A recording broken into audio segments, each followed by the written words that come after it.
Hi, my English class. So, we're now on chapter 8, which is explorations. Okay, so City of Ember, chapter 8. Doone had taken to wandering the pipeworks alone. He would go to his assigned tunnel and do his job quickly. Once you got good at using your wrenches and brushes and tubes of glue, it wasn't hard. Most of the workers did their jobs quickly and then gathered in little groups to play cards or have salamander races, or just talk and sleep. But Doone didn't care about any of that. If he was going to be stuck in the pipeworks, he would at least not waste the time he had. Since the long blackout, everything seemed more urgent than ever. Whenever the lights flickered, he was afraid the ancient generator might be shuddering to a permanent halt. So while the others lounged around, he headed out towards the edges of the pipeworks to see what he could see. Pay attention, his father had said, and that's what he did. He followed his map whenever he could, but in some places the map was unclear. There were even tunnels that didn't show up on the map at all. To keep from getting lost, he dropped a trail of things as he walked: washers, bolts, pieces of wire, whatever he had in his tool belt, and then he'd pick them up on the way back. His father had been at least a little bit right. There were interesting things in the pipework if you paid attention. Already he'd found 3 new crawling creatures: a black beetle the size of a pinhead, a moth with furry wings, and best of all, a creature with a soft shiny body and a small spiral patterned shell on its back. Just after he found this one, while he was sitting on the floor watching in fascination as the creature crept up his arm, a couple of the workers came by and saw him. They burst into laughter. "It's the bug boy," one of them said. "He's collecting bugs for his lunch." Enraged, Doone jumped up and shouted at them. His sudden motion made the creature fall off his arm and to the ground, and Doone felt a crunch beneath his foot. The laughing co-workers didn't notice. They just tossed a few more taunts at him and walked on. But Doone knew instantly what he'd done. He lifted his foot and looked at the squashed mess underneath. Unintended consequences, he thought miserably.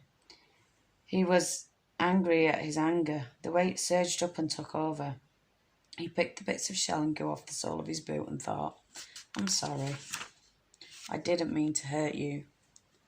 In the days that followed, Doone went farther and farther into the pipeworks, holding on to the hope that he might find something not only interesting but important. But what he had found didn't seem important at all. Once he came upon an old pair of pliers that someone had dropped and left behind. Twice he found a coin. He discovered a supply closet that appeared to have been completely forgotten, but all it held was some boxes of plugs and washers and a rusty box containing shriveled bits of what must have been once been someone's lunch. He found another supply closet at the far south end of the pipeworks. At least he assumed that's what it was. It was the end of a tunnel with a rope strung across it, and a sign hanging from the rope saying "Caved in, no entry." Doone entered anyway, ducking under the rope. He found no sign of a cave-in, but there were no lights. He groped his way forward for 20 steps or so, and there the tunnel ended in a securely locked door. He couldn't see it, but he felt it. He retraced his steps, stuck back underneath the rope again, and walked on. A short distance away he found a hatch in the ceiling of the tunnel, a square wooden panel that must lead, he thought, up into the storerooms. If he'd have had something to stand on, he could have reached it and tried to open it, but it was about a foot above his upstretched hand. Probably it was locked anyhow. He wondered if the builders had used openings like this one during the construction of the city to get more easily from one place to another. On days when his job was near the main tunnel, he sometimes walked along the river after he finished work. He stayed away from the east end where the generator was. He didn't want to think about the generator. Instead, he went the other way, towards a place where the river rushed out of the pipeworks. The path grew less level at the end, and less smooth. The river here was bordered with clumps of wrinkled rock that seemed to grow out of the ground like fungus.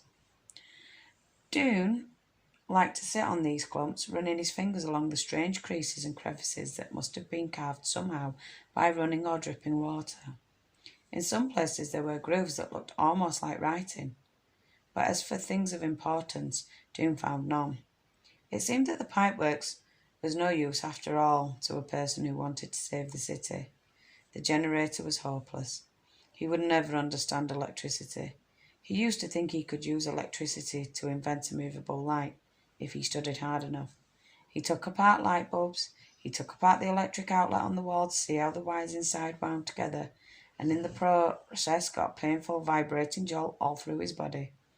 But when he tried to wind the wires of his own together in exactly the same way, nothing happened. It was what came through the wires that made the light. He finally understood, but had no idea what it was. Now he could see only two courses of action. He could give up and do nothing, or he could start to work on a different kind of movable light. Doone didn't want to give up, so on his day off one Thursday he went to Ember Library to look up fire. The library occupied an entire building on one side of Billabore Square. Its door was at the end of the short passage in the middle of the building. Doone went down the passage, pushing open the door, and walked in. No one was there except for the librarian, Ancient Edward Pocket, who sat behind his desk writing something with a tiny pencil clutched in his gnarled hand. The library had two big rooms, one for fiction, which was stories people made up out of their own imaginations, and the other for fact, which was information about the real world. The walls of both rooms were lined with shelves, and on most of the shelves were hundreds of packets of pages. Each packet was held together with a stout loop of string. The packets leaned against each other at angles and lay in untidy stacks. Some were thick and some were slim, that only a clip was needed to hold them together. The pages of the oldest packets were yellowed and warped, and their edges were uneven rows of ripples. These were the books of Ember, written over years by the citizens. They contained in their close-written pages much that was imagined and everything that was known. Edward Pocket looked up and nodded briefly at Doone, one of his most frequent visitors. Doone nodded back, and he went to the fact room, to the section of shelves labelled F. The books were arranged by subject, but even so it wasn't hard to find what you wanted. A book about moths, for instance, might be under M for moths, or I for insects, or B for bugs.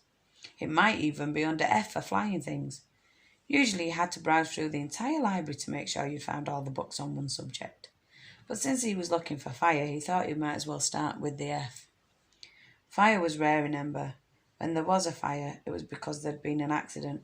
Someone had left a dish towel too close to an electric burner on a stove, or a cord had frayed and a spark had flown out and ignited curtains.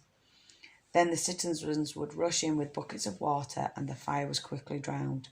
But it was, of course, possible to start a fire on purpose. You could hold a sliver of wood to a stove burner until it burst into flames, and then for a moment it would flare brightly, giving off orange light. The trick was to find a way to make the light last.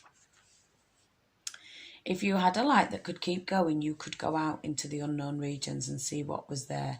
Finding a way to explore the unknown regions was the only thing Doone could think of to do. He took down a book from the F shelf. Fungus, it was called. He put it back. The next book was called How to Repair Furniture. He put that back too. He went through foot disease, fun with stings, coping with failure, canned fruit recipes, before he found a book called All About Fire. He sat down at one of the library square tables to read it, but the person who'd written the book knew no more about fire than Doone. Mostly, the book described the dangers of fire. A long section of it was about a building in Winifred Square that had caught fire 40 years ago, and how all its doors and all its furniture had burned up and the smoke had filled the air for days. Another part was about what to do if your oven caught on fire. Doone closed the book and sighed. It was useless. He could write a better book than that. He got up and wandered restlessly around the library. Sometimes you could find useful things just by choosing randomly from the shelves. He had done this many times. Just reach out and grab something, in the hope that by accident he might come upon a very piece of information he needed. It would be something that another person had written down without understanding its significance. Just a sentence or two that would be like a flash of light in Doone's mind, fitting together the things he already knew to make a solution to everything. Although he'd found something interesting in these searches, he never found anything important. Today was no different. He did come across a collection called Mysterious Words from the Past, which he read for a while. It was about words and phrases so old that their meanings had been forgotten. He read a few pages. Heavens above indicates surprise. What heavens means is unclear. It might be another word for floodlight. Hogwash means nonsense, though no one knows what a hog is or why one would wash it. Battling 1,000 indicates great success. This might be possibly referred to killing bugs. All in the same boat means all in the same predicament. The meaning of boat is unknown. Interesting but not useful. He put the book back on the shelf and was about to leave when the door of the library opened and Lena Mayfleet came in. Okay guys, so that was the end of chapter 8. I hope you enjoyed it, and then we'll start looking at chapter 9. Bye.